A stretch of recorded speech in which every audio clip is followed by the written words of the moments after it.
अस्सलामुअलैकुम व्यूअर्स, हम लोगों ने ग्रेड 10 का कोर्स स्टार्ट किया था और हमारी पहली वीडियो में हम लोगों ने क्वाड्रेटिक इक्वेशन को डिस्कस किया था क्योंकि हमारे पहले चैप्टर का जो नाम है वो है क्वाड्रेटिक इक्वेशन। तो हम लोगों ने डिटेल में उसके बारे में डिस्कस किया था। फिर हम लोगों ने पढ़ा था कि हम क्वाड्रेटिक इक्वेशन को कौन से 3 मेथड से सॉल्व करते हैं। तो उसमें जो पहला था सॉल्व बाय फैक्टराइजेशन मेथड। तो हम लोगों ने आज फैक्टराइजेशन मेथड पढ़ना है कि हम किस तरह से क्वाड्रेटिक इक्वेशंस को फैक्टराइजेशन से सॉल्व करते हैं एंड फैक्टराइजेशन होती क्या है। ओके, फैक्टराइजेशन का मतलब है कि किसी नंबर के फैक्टर्स मालूम करना, किसी नंबर को फैक्टर्स में लिखना। लेकिन यहाँ पे नंबर की जगह हम लोग इक्वेशंस ले रहे हैं ना, तो हमारे पास इस इक्वेशन को अगर हम फैक्टर्स में लिखे, फैक्टर्स का मतलब है टुकड़ों में तकसीम करना या फिर हिस्सों में तकसीम करना। तो हम इस पूरे जो हमें इक्वेशन दी हुई है क्वाड्रेटिक इक्वेशन, इसको हम टुकड़ों में लिखेंगे और वो हम मालूम कैसे करेंगे। तो फैक्टराइजेशन मेथड का मतलब ये है कि हमारे पास जो भी आपके पास गिवन इक्वेशन होगी, आप लोगों ने उसको देखना है जो हमारा मिडिल टर्म होगा।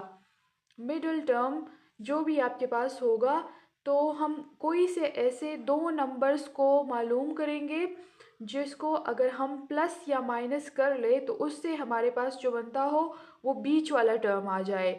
और अगर उन्हीं दो नंबर्स को हम मल्टीप्लाई करें तो हमारे पास इन दोनों की मल्टीप्लिकेशन से जो आता है, जो फर्स्ट टर्म और लास्ट टर्म की मल्टीप्लिकेशन से जो आता है, वो नंबर आना चाहिए हमारे पास। तो ऐसे दो नंबर्स जिनको हम प्लस करें या फिर उसको माइनस कर दे और उससे हमारे पास कौन सा नंबर आ जाए, जो हमारे पास मिडिल टर्म हो, वही बनना चाहिए। और अगर हम इन दोनों नंबर्स को मल्टीप्लाई करें आपस में तो उससे हमारे पास इन दोनों की लास्ट और फर्स्ट नंबर की मल्टीप्लिकेशन से जो आता है वही नंबर बनना चाहिए।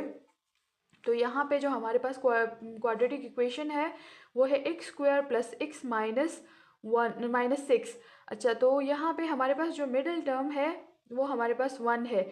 मींस के हम लोगों ने ऐसे दो नंबर्स को चूज़ करना है जिसको अगर हम प्लस या माइनस कर दे तो हमारे पास बीच वाला टर्म यानी 1 आ जाए, और अगर हम उसको मल्टीप्लाई कर दे तो हमारे पास 6x² आना चाहिए।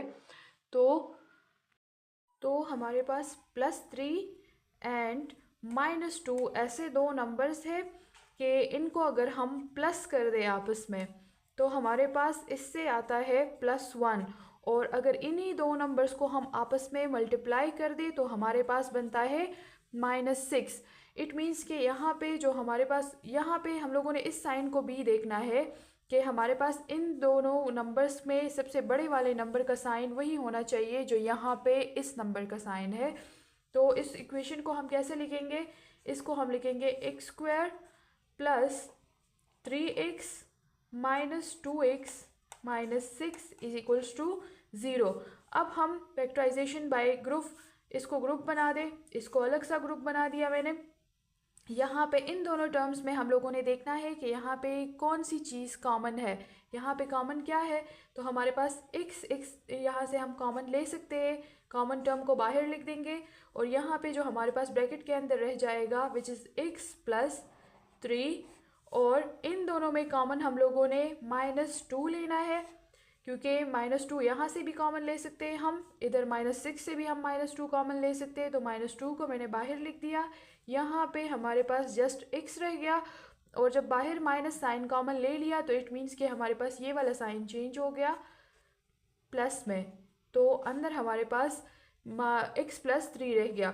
अब एक फैक्टर हम लोगों ने, ये जो सेम सेम नंबर्स आए हैं ना ब्रैकेट्स में, एक फैक्टर हम लोगों ने यहाँ से लेना है इन कॉमन फैक्टर्स में से, और एक हमारे पास ये वाले जो टर्म्स है ये आपस में हम लिख देंगे एक ब्रैकेट में, तो एक हमारे पास ये वाली फैक्टर बनी। मींस के हमारे पास जो गिवन इक्वेशन था, क्वाड्रेटिक इक्वेशन था, उसके फैक्टर्स आपके पास क्या है, x प्लस 3 और x माइनस 2। ये थी हमारे पास फैक्टराइजेशन मेथड।